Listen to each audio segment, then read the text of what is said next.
You'll never guess which term the FBI used when they described Sidney Blumenthal and his relationship to her. He was interviewed. I think you would find very interesting what Colin Powell had to say and juxtapose that with what Clinton's supporters have said over the last 48 hours. You go back, the multiple devices, how many phones she had, the very reason she set it up. All of that proved to be fantastically and I want false. to ask you this. So she also, of course, claimed that she never sent or received classified information. We now know that that's not true. I know you thought it might be interesting if the American people could see who sent some of the emails that she received with the classified information. What do you mean by that? Why would that be so interesting?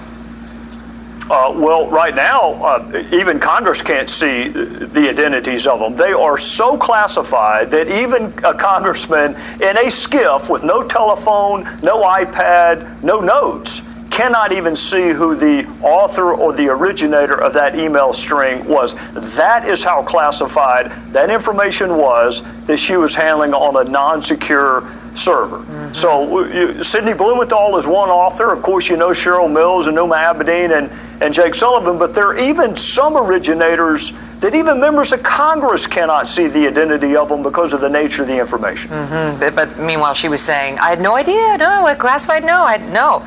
Congressman Trey Gowdy, great to see you. Thank you for being here. Yes, ma'am. Thank you. October surprise.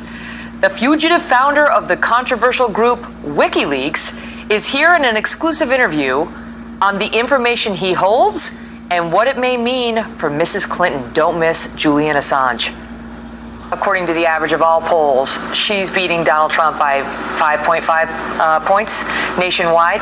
She's way ahead of him in most of the swing states, not all. Do you believe the information in your possession could be a game changer in the U.S. election?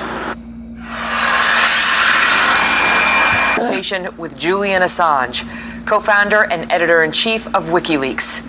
He only agreed to speak to us from an undisclosed location since he is currently wanted for extradition by Sweden, and he's under investigation by the U.S. government, too, for his role in the largest leak of classified documents in U.S. history.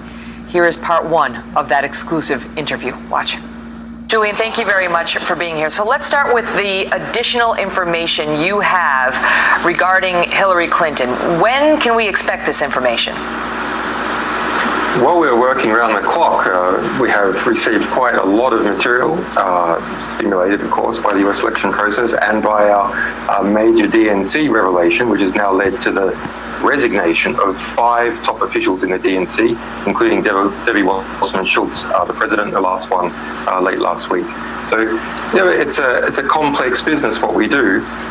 We have to assess the veracity. We have a perfect 10-year record so far in never getting it wrong. We want to keep that reputation, understand how things should be formatted, what media we should be involved in, what is the best way to stage it out. Do we accumulate... Are we going to see it before the November 8th election?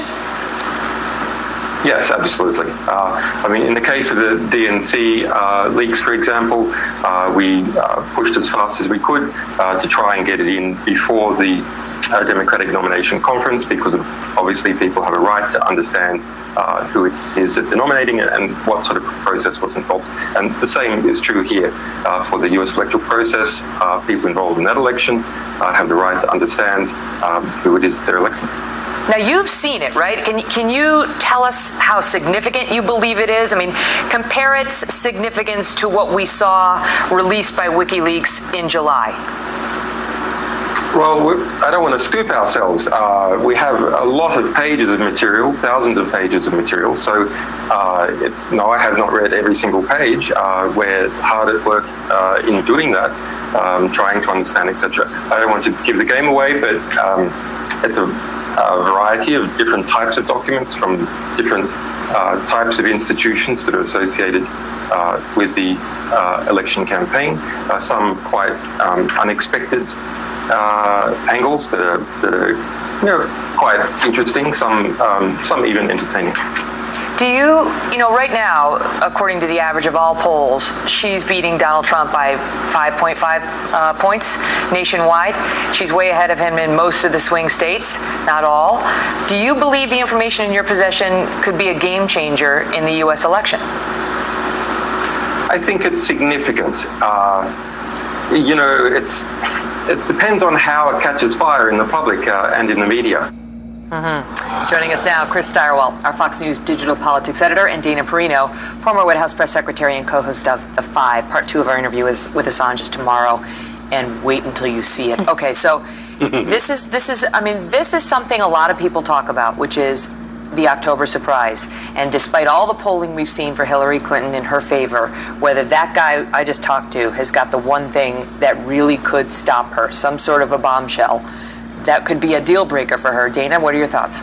Well, he has the gift of understatement in a way, right? This is what you call a deep tease. So he's going to string us along, and I think that Republicans will probably hope that there is something that will make so many Democrats stay home that it depresses the Democratic turnout and that Donald Trump can somehow get to victory that way. I would imagine, given, he said that they worked very hard in order to get the DNC leaks out just in time. I mean, but they did it the night before. Well, he's admitted that they did that to influence. I mean, so they want attention. I'm going to make a prediction that whatever it is that he has will come out the night before the third presidential debate. Because that's close enough in time to really have an impact on the election? Because she would be forced to have to answer it on the debate stage. The third debate is the one that everyone pays attention to. I'm not giving Assange any ideas. I'm just assuming this is what he is thinking. I mean, because that would be, that everybody's going to be watching that debate in particular. It will. I imagine that as these debates go, some people will think Trump won one, that she won the other, and it'll come down to the third one, and we'll have this big, massive story right beforehand, and she'll have to deal with it. The thing is, Chris, and we get into this more with Assange tomorrow, he does not like Donald Trump. He's not a fan of Trump, but he really doesn't like Hillary Clinton at all. And I think he'd be just fine if he released something that hurt her campaign at a critical moment in this contest. What is Hillary Clinton but the embodiment of the American bipartisan national security state? Hillary Clinton is a continuation, a re-intensification of the American national security state that Julian Assange and others as part of this movement detest when it comes to the national security apparatus that is involved in tracking phone calls, that is involved in all of that stuff. But not even that. Not only that, he also thinks that she's a hawk. He's pointed to her, pushing of the policy in Libya and getting Gaddafi out of there and so on, which he thinks is a disaster, and he doesn't like her on a number of levels. Of course, and it stands to reason, because Hillary Clinton would be more of a return to more of foreign policy closer to George W. Bush's. Donald Trump represents a dramatic deviation from American foreign policy to this point, in the sense that he is pulling back. Here's a question for you. I'll ask you this, Chris. Could anything he released, realistically, given his description, it wasn't like he said, I've got a bombshell, you just wait for it, right? It was like, It's quite unexpected, it may be entertaining, it's significant, I don't know. But could it really change the views and the votes in this election? Or are people it's hard to believe that people who are supporting her right now might switch over to Trump. Millions and millions of Americans are going to vote for people in this election that they say they do not trust. That's a fact. It's going to be true on both sides. It's going to be true for Hillary Clinton, that there are going to be millions and millions of people, and the polls tell us, that say they don't trust her, they do not find her honest and trustworthy, but they're going to pull the lever for her anyway. What you need in order, and the Clintons have set this threshold, and the Republicans oddly have reinforced the threshold, which is she's either going to the clink, she's either going up the river, or she's going to the White House. Either she is found to be guilty of a serious crime, or whatever. Or the clink. The fear is maybe not that they're going to switch from Hillary to Trump. The fear on the Clinton people's part. It's that it'll depress enthusiasm. Right. So if you go back to 2000, that election going into the election day was very close, Gore and Bush. And right before then, remember the news that broke was that George W. Bush had a run-in with the law, with a DUI situation that he had not disclosed. And Karl Rove and others will tell you that absolutely depressed evangelical turnout.